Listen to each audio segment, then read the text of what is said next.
What do I do next? Now, this is a question many students in the creative field are asking themselves, especially as graduation is approaching. And ultimately, it all comes down to this question. Do I pursue freelance or do I go look for a full-time job?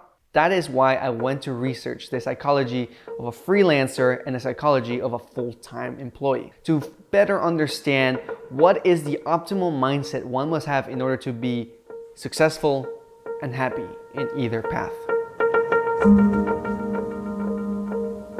So research has found that there are a set of psychological factors, specifically personality traits, that are related to whether someone is going to become a freelancer or not. So one of the personality factors that psychologists have looked at is risk propensity. So how willing, how likely is someone going to take risk? Fresh out of college, it was kind of just that process of still figuring things out. But eventually I did land on wanting to just have my own business and run with that way. Part of it being I'm naturally hard-headed and I feel like I'm kind of naturally a leader. The stars kind of aligned for me to eventually just own my own business.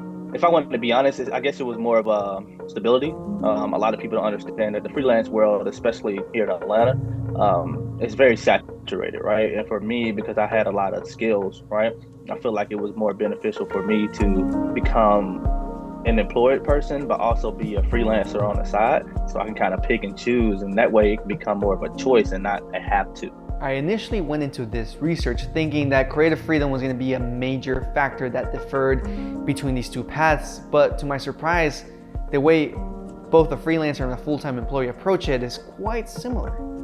You have these older companies like Warner Media, who probably don't have the most, I guess you say, free will creativity wise goes, but places like Overtime, we're only like five years in, so it's like, they're open to the new things, they're open to trying something new. So anytime you have an idea, you run it through them, you can feel creative. But it's always about thinking like, do I feel creative enough, and am I actually creating those assets that I want to create? And if you're not, communication. Be like, hey man, how can I incorporate my style into what we do?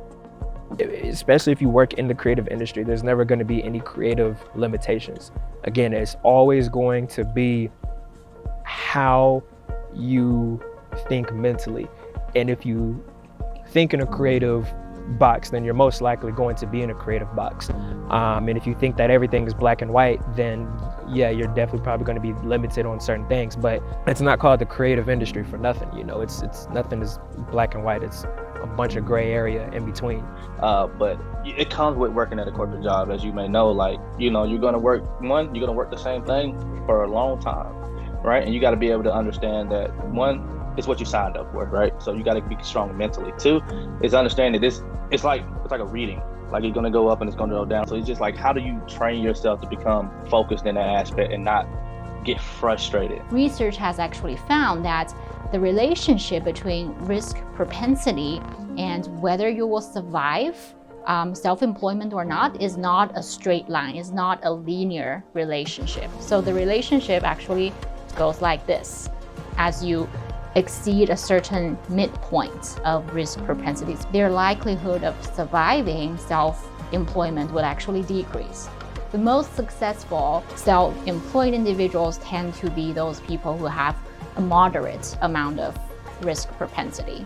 I think the best business owners are people who skate or any other sport where all you do is fail. People have to understand that, if you're not mentally prepared to accept rejection, failure, a lot of those things, it can definitely have an effect on you. I asked Zach and Darius what would their advice be to students who are still unsure of whether to be a freelancer or a full-time employee, and to, again, my surprise, they both said to go corporate first. Videographers coming out of college are just that.